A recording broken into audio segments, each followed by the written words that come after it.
Bueno, buenas tardes a todos. Para los que no saben, bueno, Paula Bujía es nuestra analista independiente, fue directora de inversiones en Quinto Inversiones, fue head de Asset Management en Alaria, Ledesma, estuvo durante 15 años en la gestora Schroders en Reino Unido y también trabajó en Merrill Lynch, como Merrill Lynch Argentina, como analista, en Caspian Securities, en Banco de Crédito Provincial.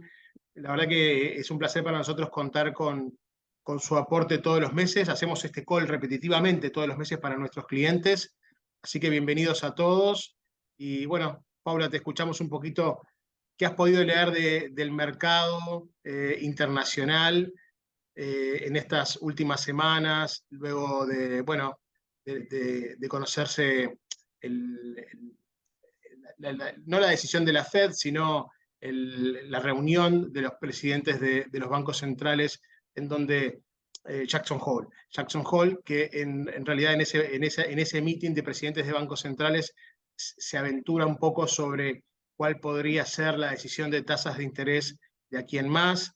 Pero bueno, la verdad es que está siendo un mercado un poco distinto a lo que pensábamos, porque el año ha sido muy bueno para renta variable, a pesar de las sucesivas subas de tasas de interés de los bancos centrales. El mercado de renta variable se ha despegado mucho y la renta fija presenta oportunidades, porque la verdad que uno mira los rendimientos de los bonos y dice, estos rendimientos no me los puedo perder, es un momento como para invertir en renta fija.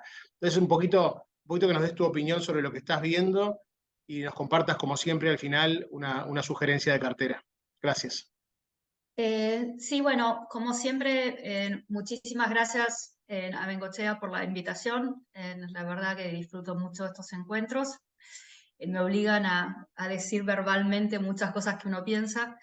Creo que lo definiste bien, digamos, a principio de año, cuando sabíamos que venía un ciclo de suba de tasas, veíamos muy buenas oportunidades en la renta fija y no así en la renta variable. Y bueno, pasó todo lo contrario, ¿no? Entonces vamos a tratar de explicar por qué. Y también es interesante ver lo que pasó en los últimos meses. En agosto tuviste el pico del S&P para el año y desde entonces no viene haciendo demasiado. Un poco eso fue por la suba de tasas en los rendimientos de la reserva de los bonos del tesoro. Y el Nasdaq también viene más o menos haciendo un canal en el último mes y medio. Y es por este tema de la tasa de rendimiento. Y la tasa de rendimiento de los bonos del tesoro lo que tratan de reflejar es lo que va a hacer la Fed. Y la verdad es que están perdidos, pero siguen como todavía especulando con qué va a hacer la Fed, cuándo va a ser el pico de tasas, que vamos a ver que es súper importante para los activos financieros. O la pregunta más importante para la evaluación de todos los activos financieros es qué va a hacer la Fed, cuándo tenemos el pico de tasa. Y ahí te vas a tener un panorama más claro. Entonces, mientras tanto, estamos viendo esta incertidumbre y siguiendo los datos día a día. Y en esta cosa de seguir los datos... Perdóname que te interrumpa, Pablo. Estaba mirando ahora los bonos del Tesoro americanos. El 2 años arriba de 5%, 5,02, y la tasa de 10 años en 4,29. Correcto. Yo creo que había llegado un poquito más alta la semana pasada, o la Sí, anterior, había llegado a casi 4,36. 4, Perdón, sí, 4,36 4,36. había bajado después de Jackson Hole a 4,20 y tanto y ahora volvió a subir a 4,34. Estamos en un terreno, viste, en esos adagios que tiene el mercado, en un terreno donde malas noticias son buenas noticias, en el sentido cuando salen malos datos económicos, el mercado dice, bueno, la Fed se puede plantar, y algunos datos económicos vinieron flojos, ahora lo vamos a ver. La Fed se puede plantar en suba de tasas, esto es bueno, y como hoy que salió un buen dato del ISM Servicios, eso fue una mala noticia para el mercado. Entonces estamos en un momento donde los malos datos es buena noticia. Entonces, cuando vos ves, yo este gráfico lo suelo mostrar, vamos a ir un poco por la macro, después por concentrarnos más en el mercado, terminar con la cartera modelo y después hacemos preguntas. Pero sí, cuando vos ves este índice que yo lo muestro habitualmente, que son las sorpresas económicas, es cuando sube significa que los datos vienen mejor de lo esperado y cuando baja vienen peor de lo esperado. En Estados Unidos venía mucho mejor de lo esperado hasta el último mes, donde empezamos a ver datos un poquito más débiles, nada muy recesivo, pero sí un poquito con una desaceleración, sobre todo en el mercado laboral, empezamos a ver en los PMIs, en alguno también debilitamiento, aunque hoy se dio un poquito vuelta el de servicios. Empezamos a ver algunas fracturas en estas buenas noticias. Por otro lado, las expectativas eran tan bajas en China y en Estados Unidos, que son las otras dos líneas, en la naranja y la verde, que los datos vinieron un poquito mejor de lo esperado. En China se muestra un poquito mejor que lo que es Europa. Pero bueno, ahora mirando la actividad, ¿no? Tenés los datos de alta frecuencia, estas son unas encuestas que se hacen a los gerentes de compras de las empresas. El de la derecha ya viene muy flojo, lo que es cuando está abajo de 50 este índice es contracción, el de manufacturas ya está en un nivel recesivo hace muchos meses, pero como todos sabemos, Estados Unidos es una economía de servicios, y la parte de servicios, que el último dato, el mes anterior ha sido negativo, hoy salió bastante bien. Entonces esto también, por eso preocupó de vuelta al mercado, suben las tasas de los rendimientos de los bonos del Tesoro y el mercado baja, ¿no? Pero digamos, más allá de todas las estadísticas, lo más importante para seguir en Estados Unidos, para saber cómo está el nivel de actividad, es el nivel de consumo. Esto lo he dicho 1.000.000 de veces. Y el nivel de gastos. Entonces, lo que se ve tanto en las ventas minoristas como lo que se ve en el consumo personal es que suben en términos reales. En julio subió 0,6%, esto es lo que mide el PCE. Y las ventas minoristas también subieron como un 2%, en ambos casos un poquito mejor de lo esperado.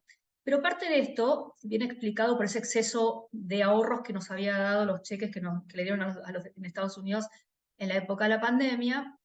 Entonces, esto los analistas estiman que en este nivel de consumo se va a terminar de consumir este ahorro a fin del trimestre. Esto, más el uso de refinanciamiento de tarjeta de crédito, hace pensar que este consumo, que está mejor de lo esperado, puede aflojar. Lo otro que viene sosteniendo obviamente el consumo es el mercado laboral, que como vamos a ver en el último reporte que se conoció hace una semana, mostró algunas grietas como que se estaba enfriando el mercado laboral. Y eso es muy importante. Por otro lado, el ingreso para las personas más o menos viene subiendo, porque los salarios vienen subiendo un 4,4, que se compensa bastante por la inflación. Entonces, más allá de que yo les mostré que tal vez los PMIs venían un poco flojos, las cosas importantes, que es el mercado laboral o el consumo, todavía siguen bien, pero hay algunos semáforos amarillos o luces amarillas para adelante. Pero eso también se los he mostrado muchas veces. ¿Por qué, si hace ya casi 17 meses que empezó la suba de tasas, por qué no hemos tenido una recesión por ahora? Algunas de las cosas se las expliqué, que es ese exceso de ahorro que pensamos que se está consumiendo. Por otro lado, la tasa de interés recién pasó a ser restrictiva, esto es, por encima del nivel de inflación hace pocos meses, porque lo subió muy rápido, pero vino muy por detrás de la inflación. Recordemos que la inflación estaba en un 9% el año pasado, ahora está en 4%, y solo hace unos meses, la tasa, hace más o menos mediados del año, que la tasa de la Fed está por encima de ese nivel de inflación. Y otro tema es que la duration de las deudas de las personas y de las empresas es bastante larga, con lo cual el refinanciamiento a tasas más altas va a empezar a pasar a mediados del año que viene y más en el 2025. Entonces, estas son las explicaciones que fuimos encontrando. Otra explicación es que en realidad lo que estamos teniendo, esto lo usa mucho Giardini en LinkedIn, Ed Giardini, que habla de rolling recessions, que es como los diferentes sectores entran en recesión, pero no en el mismo momento. Como se ve en este gráfico, 3 trimestres previos, y más o menos en Estados Unidos pasó así ahora, el sector de viviendas, sobre todo el sector de real estate, empezó a tener una corrección o entrar en una recesión ya a fines del año pasado. En bienes durables, o todo lo que es manufacturas, estamos en recesión hace rato. Y servicios es como que entra más lento, pero como que no tenés todos los sectores entrando al mismo tiempo. Y servicios es lo que todavía, como mostramos, viene sosteniendo la economía y es una parte bastante importante. En la inflación, lo único que tener en cuenta, no ha cambiado mucho el número en los últimos meses. Realmente les cuesta mucho bajar del 4% en lo que se llama la núcleo, o sea, sacando energía y alimentos. Está en unos niveles de 4. Lo bueno es que no volvió a tener un repunte, y Y las dos cosas que hay que seguir muy de cerca, una positiva y otra negativa, para el tema de la inflación, en el primer gráfico, en la línea azul es lo que es el cuánto crecen los alquileres, y la roja es cómo lo mide en el índice de inflación, que se mide de una forma medio rara, pues es renta equivalente. Pero bueno, la renta equivalente en el CPI, o sea, en la inflación, viene bajando, que medía 8%, ahora midió un 7,7%, mientras que las rentas, como se ve, los contratos que se firman ahora están 1% abajo año contra año. Entonces es como que tarda esta deflación que vimos en alquileres que llegue al índice por un problema de medición horrible que tiene el índice. Esto es muy importante porque es un tercio del índice, entonces, y es mucho más importante inclusive para la medida que toma la FED, que es el PCE. A la derecha lo que tenemos es el precio de la gasolina, y acá tenemos un problema, y es el factor negativo, que subió 20% en los últimos meses. El petróleo, el WTI, pasó de 70 a 87, es una suba del 24%. Entonces, la pregunta, y también eso es una de las explicaciones de por qué preocupa un poco al mercado, si vamos a tener un repunte en inflación, cómo este mayor costo de energía puede tener una repercusión en el resto de la economía. Como les dije, por primera vez, en el reporte de agosto de empleo que vimos hace un par de semanas, se ven algunas grietas, en el sentido que con las correcciones en la creación de nuevos empleos y con lo que salió en el mes, los empleos vienen creciendo más o menos un 150.000 por mes, que es un crecimiento del 2% año contra año, que es a nivel de prepandemia. O sea que está desacelerando, pero son niveles bastante saludables. El desempleo subió de 3,5 a 3,8%, es la primera vez que sube en mucho tiempo y más a esos niveles, en parte porque aumentó la participación laboral, o sea que hasta es por un buen motivo, que más gente entró a trabajar.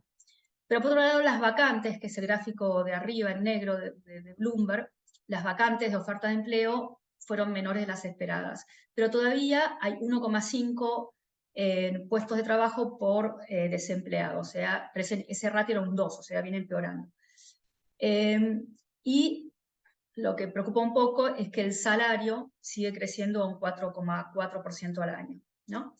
Entonces, ¿cuándo la Fed va a frenar, ¿no?, la suba de tasas? Esa es una pregunta que uno se hace. Entonces, estos gráficos lo que tratan de explicar, son de Wells Fargo, lo que tratan de explicar es un poco eso.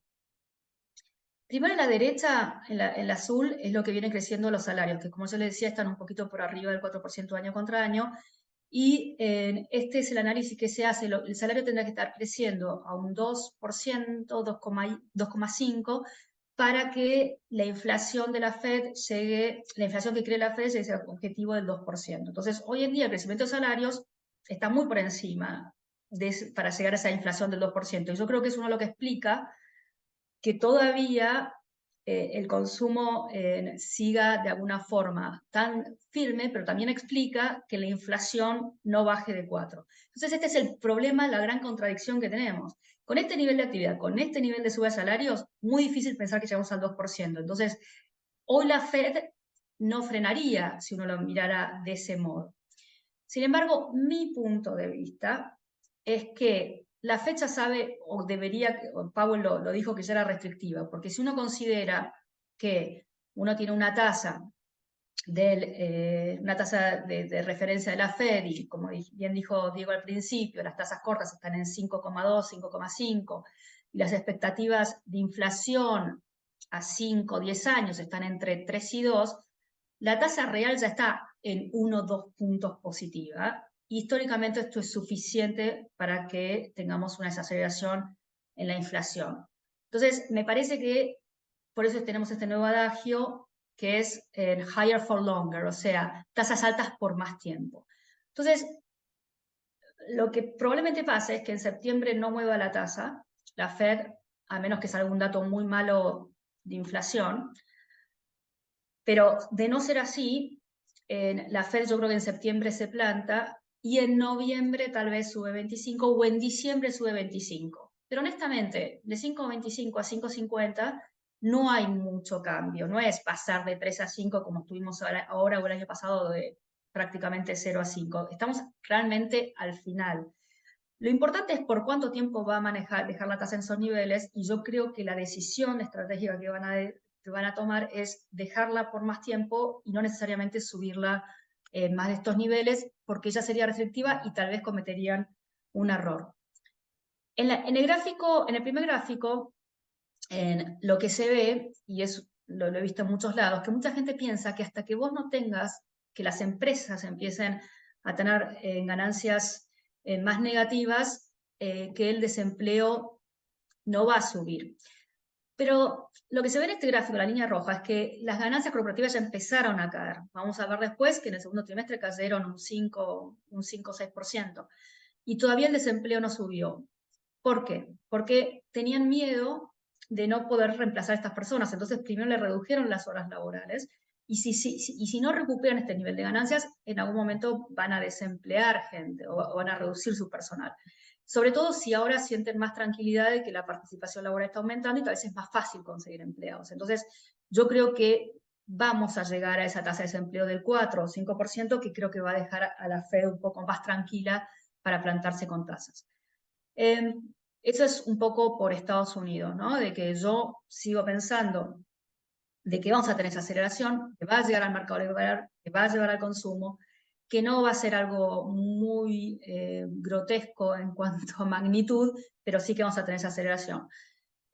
O sea, a lo sumo, como buenos economistas ex post, podemos explicar por qué nos equivocamos con el timing, pero es difícil pensar que los fundamentals cambiaron demasiado. La buena noticia es que por ahora, con los datos y con el nivel de actividad que tenemos, se apunta más a un soft landing, a una caída moderada y no algo muy malo. La eurozona está en una situación mucho más compleja. Acá tienen los PMIs, que están bastante por abajo de 50 hace largo rato, y se espera que esta economía crezca un 0,6 este año no más. Ya Alemania tuvo un trimestre de contracción, y siguen con una inflación del 5 o 5,3%, con lo cual el Banco Central va a tener que seguir subiendo tasas. Entonces, y su inflación es un poco más exógena porque depende un poco de la energía de afuera, ¿no? Es diferente a los de Estados Unidos. Entonces, la verdad que sigue siendo una situación compleja. En el mercado accionario de Europa, que venía bastante bien este año, está aflojando un poco y hay preocupación. Otro mercado que preocupa bastante es China, que no termina de repuntar.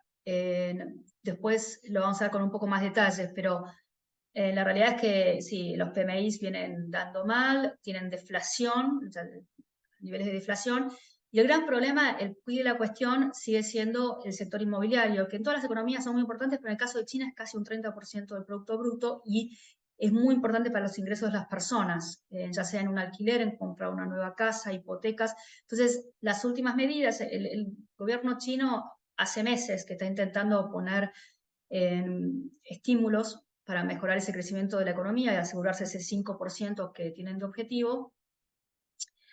Y ahora se dieron cuenta que en realidad hasta que no mejoren la situación del sector inmobiliario va a ser difícil, porque con la baja de tasas no le está funcionando. Que yo creo que les va a terminar funcionando, porque si vos tenés una tasa de interés que hoy está en cerca de un 2-3% en China, que es por abajo de su tasa de crecimiento, eso a la larga termina siendo estimulativo, pero es un proceso lento. La política monetaria, como vimos, ahora están pensando también en políticas fiscales. Entonces, algunas de las cosas que están haciendo es decir, bueno, bajar la tasa de hipotecas, la tasa de hipoteca, o sea, más dirigido al sector inmobiliario, y también a bajar la necesidad del down payment, o sea, el pago inicial para una vivienda. Se está haciendo por ciudades y ya se dieron algunas buenas noticias en estas ciudades donde se implementó, pero la realidad es que necesitan atacar este problema de lleno.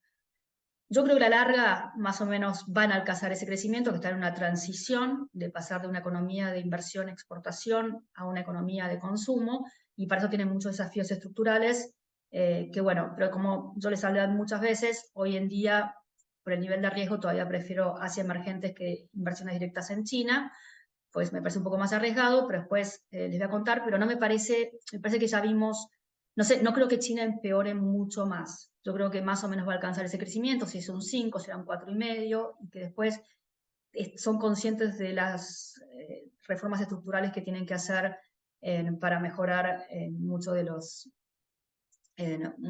problemas que tienen hoy.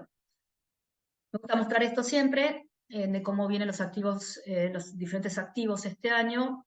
En Japón, la renta variable en general, como dije, el último mes y medio, viene aflojando de los niveles que estaban, pero bueno, vienen con retornos bastante positivos. Japón 26%, aunque cuando uno le saca, considera el tipo de, lo que hizo el yen, que se depreció bastante, estamos más cerca, es la mitad de ese rendimiento. El S&P aflojó un poco, Europa, como les dije, fue de los que más aflojó últimamente. Y en la renta fija, esto es precio, después les voy a mostrar retorno total. En la renta fija, por esa suba de tasas, bajaron los precios de los bonos.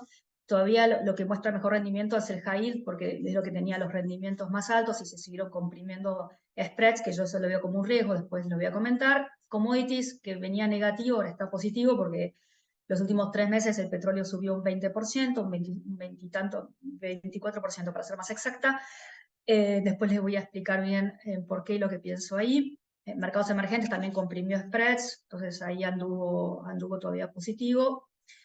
Y después, nada, toda la renta fija, investment grade o bonos de tesoro, levemente negativos. Pero lo más negativo en el año es China, menos 4%. Tampoco sigue siendo un año bastante benigno. Esta es probablemente la explicación más grande de por qué cayó el mercado el último mes. No, por qué aflojó, digamos, o por qué esta incertidumbre. Y es, esta es la curva de rendimiento de los bonos del Tesoro norteamericano, y si nos concentramos en los primeros 10 años, los rendimientos subieron entre 20 y 30 puntos básicos el último mes. Y esto en principio comenzó con en el downgrade que le hizo Fitch a la deuda soberana norteamericana. Continuó por unos factores técnicos que ahora se los voy a explicar un poco más. Y después los datos económicos, que de alguna forma venían mejor de lo esperado, también ayudaron. Y después al final lo que terminó ayudando fue en Jackson Hole, como cuando Powell dice, tiene una postura hawkish, pero da una idea de pausa a fin de para septiembre, pero tal vez que después sube un poco más, y ahí tuvimos esa suba en la parte corta. Pero esto es lo que más afectó al mercado el último mes. Y sigue habiendo una cierta contradicción entre lo que piensan el mercado de renta fija con lo que piensa la Fed. Están alineados en que ya el ciclo de suba de tasas está cerca de su fin, que estamos cerca del pico de tasas. Entonces se espera tal vez una suba más de estos 25. Para septiembre la mayoría espera que no haya suba. Para noviembre están en un 50 y 50 más o menos las probabilidades de mercado según las tasas implícitas. Donde a mí me hace ruido es que el mercado ya espera una baja de tasa en mayo. Yo personalmente lo que creo es que la Fed necesita ver un dato de inflación que tenga un 3 adelante o un 2 en el mejor de los casos, y necesita ver ese dato por 3 o 4 meses para pensar en empezar a bajar tasas. Si no, yo creo que no vamos a ver esta baja de tasa en mayo, tendría que ser porque es una desaceleración económica muy brutal, que tampoco la veo. Pero digamos, yo por eso a mí no me dan los tiempos para que en el primer trimestre del año que viene se pueda bajar la tasa. Y esa es mi preocupación. Entonces, como dijimos, es súper importante que ahora identifiquemos cuándo es ese pico de tasas. Entonces, analizando un poco la historia, esta es la tasa de rendimiento de 10 años del bono del Tesoro, y como ustedes ven, venía en una baja divina desde 1985, cuando, bueno, después de Volcker, la Fed logra dominar la inflación. Llegó a niveles de cero el año pasado, pero ya antes de la pandemia estábamos en niveles súper bajos del 2%, si se acuerdan no encontrábamos rendimiento en la renta fija. Bueno, ahora estamos arriba de este 4%, que son niveles que lo veíamos desde 2008, 2009, ¿no? Entonces, es un nivel bastante alto. Y cuando uno lo mira con las expectativas de inflación a 10 años, estamos en una tasa real de 2 puntos, que es bastante alta comparado con históricamente que era más entre 1 y 1,5. Con lo cual, esta tasa tendría potencial de bajar al menos, yo creo que al nivel de 3,5 que estaba antes. Y si vemos una desaceleración económica, yo creo que podemos acercarnos a un 2,5, según qué tan profunda sea esa desaceleración económica. A largo plazo, esta tasa se mueve por expectativas de crecimiento y expectativas de inflación. Por eso es que le digo que esta tasa real es alta. Expectativas de crecimiento todavía estamos viendo, pero bueno, depende de qué tan fuerte sea la desaceleración. Yo les dije antes que había razones técnicas por las cuales tal vez esta tasa llegó a 4,3 también, más allá de esos datos económicos que vimos. Algunos de estos factores técnicos, que son más bien de oferta y demanda, uno es el déficit de Estados Unidos. Hoy Estados Unidos tiene un déficit de más o menos 6% del PBI, entonces tiene que emitir más bonos del Tesoro, esto es más oferta de bonos del Tesoro, para financiar ese déficit. Habiendo dicho eso, yo creo que el problema de Estados Unidos del déficit es bastante solucionable. El año que viene hay elecciones. No sé quién ganará, si los republicanos o los demócratas, pero parte de este déficit viene por un gasto de los demócratas en algunos dictámenes, como fue el IRA o el CHIP, para tratar de traer algunas manufacturas a Estados Unidos o para tratar de subsidiar inversiones en renovables, dar subsidios, dar beneficios impositivos. Entonces, me parece que esas cosas de alguna forma son reversibles. Y después, el nivel de impuestos que pagan, por ejemplo, las corporaciones de Estados Unidos es bastante baja, sobre todo si ustedes ven las mega cap del S&P pagan una tasa efectiva súper baja, muy por debajo del 15 o 10%. Entonces, la verdad que tienen manejo como para mejorar esa situación. Pero bueno, por ahora es algo que preocupa el mercado, más cuando fue el downgrade.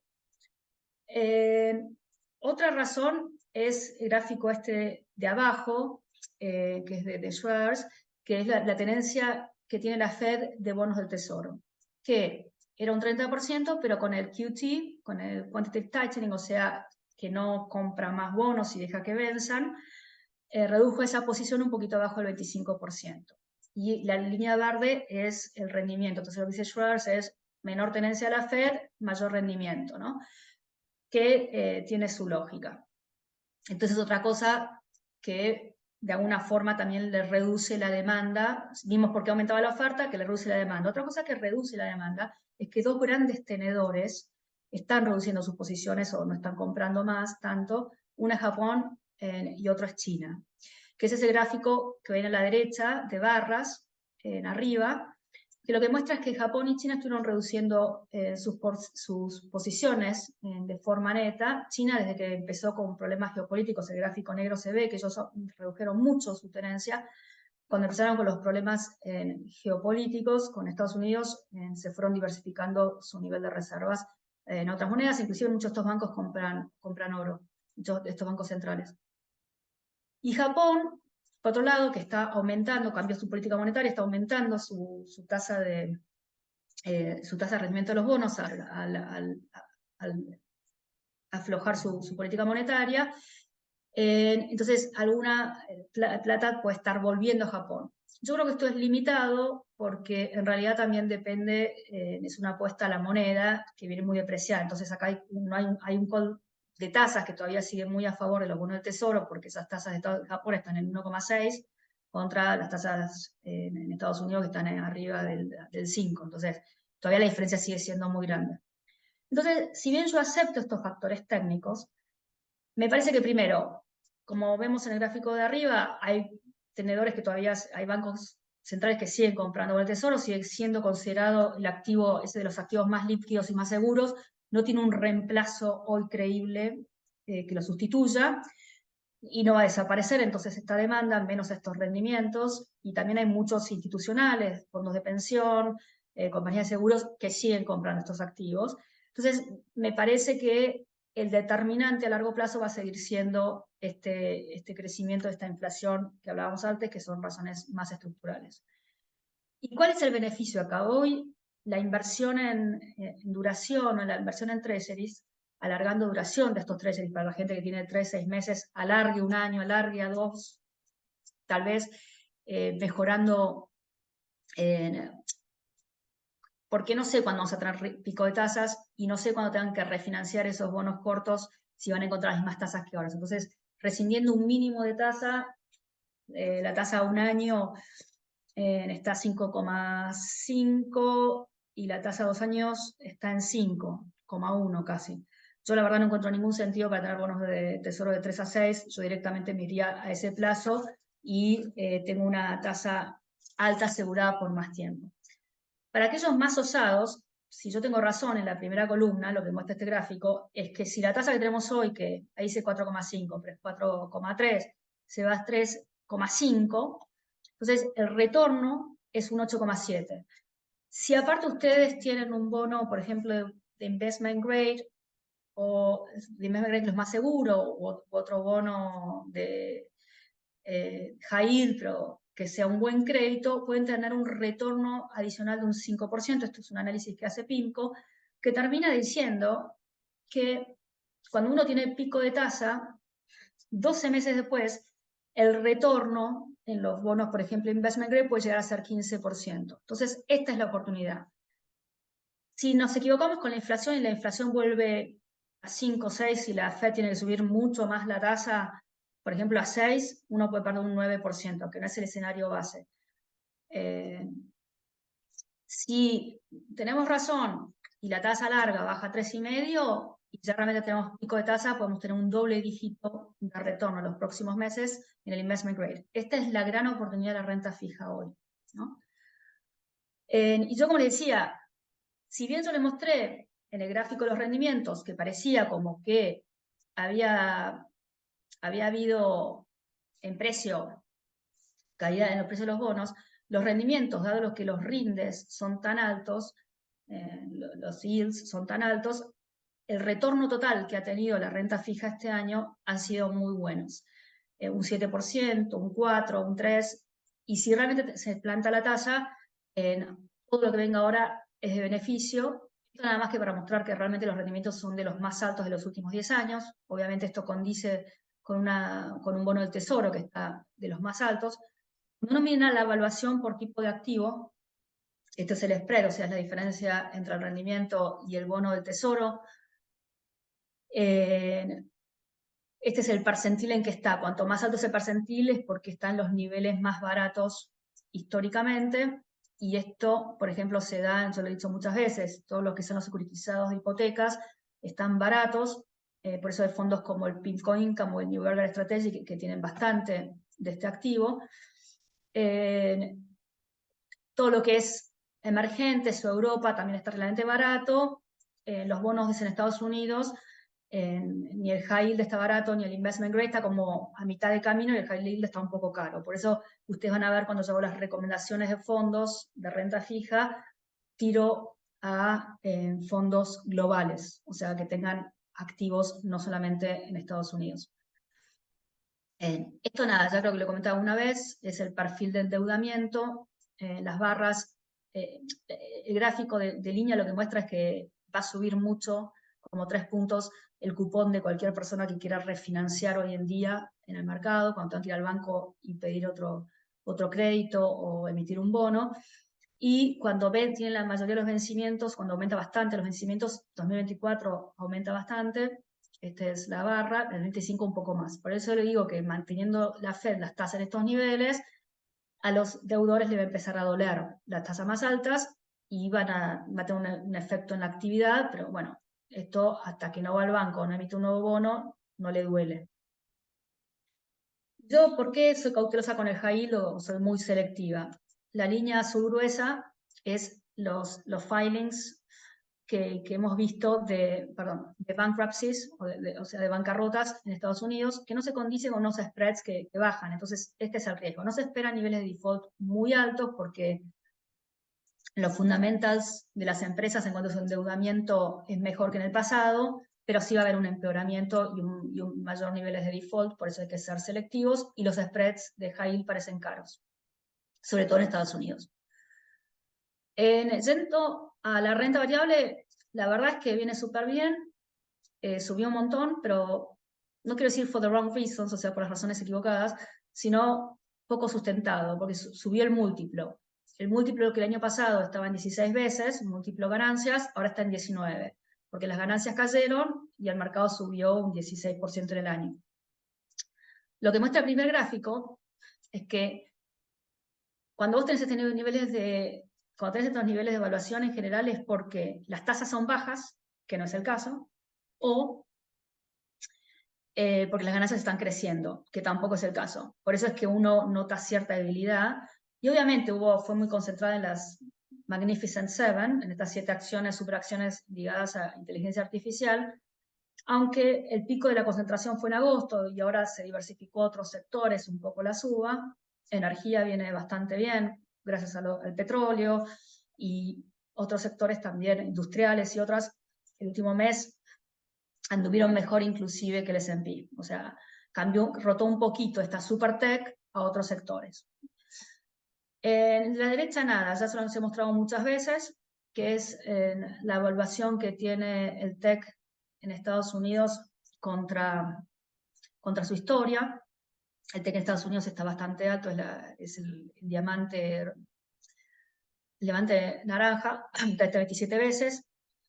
En Estados Unidos está 19, pero si uno le saca las Big Tech que hablábamos antes, en realidad está en 16, 16,5, que no es tan grave, por eso que hay muchas oportunidades en otros sectores, por eso tal vez hoy es mejor que estar en Big Tech, estar directamente en el S&P. Pero a mí me gustan mucho más también los fondos globales, porque si uno mira emergentes, Europa, las valuaciones son mucho más baratas. Mi preocupación con el S&P o la contradicción que yo quiero resolver es que, como ustedes ven en el primer gráfico, las ganancias cayeron un 7, al final terminó siendo un poquito mejor de lo esperado, cayeron como un 5 o 6% en el segundo trimestre, y en el tercero o cuarto hay expectativas de que suban las ganancias, mientras que a la derecha lo que vemos son las expectativas que tiene el consenso entre el PBI en Estados Unidos, que en términos reales sería neutral o levemente negativo. Entonces, hasta ahora lo que estuvo pasando con las ganancias de las compañías es que con la inflación aumentaron sus ventas, pero una contracción de márgenes porque no llegan a compensar todo el aumento de costos, entonces las ganancias caen.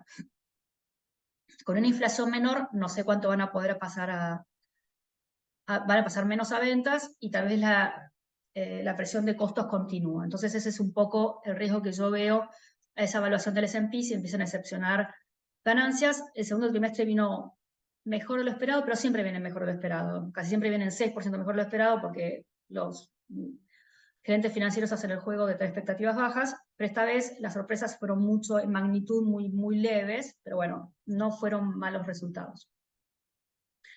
La evaluación de Asia, que es un sector, hoy estuve en un call de Schroders muy interesante, que son muy constructivos con Asia.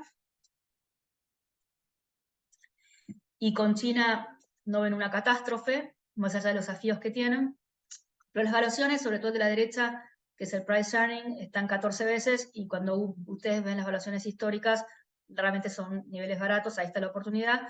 Y a todo esto Asia, las ganancias crecen a un 12, 15%, y son economías que crecen a un 5% en el caso de China, 6% en el caso de India. Son economías que están en ciclos diferentes a Estados Unidos. Recordemos que emergentes está bajando tasas, inclusive, por ejemplo, Latinoamérica, ya vemos a Chile y a Brasil bajando más de lo esperado, y en Asia el problema de inflación no es el problema que tiene en las economías desarrolladas, con lo cual están en un ciclo de tasas bastante más benignas, ¿no? El sentimiento de mercado, medido por Bull and Bear, habíamos llegado a un pico de euforia, ahora está un poco más en niveles más razonables, en niveles más neutrales.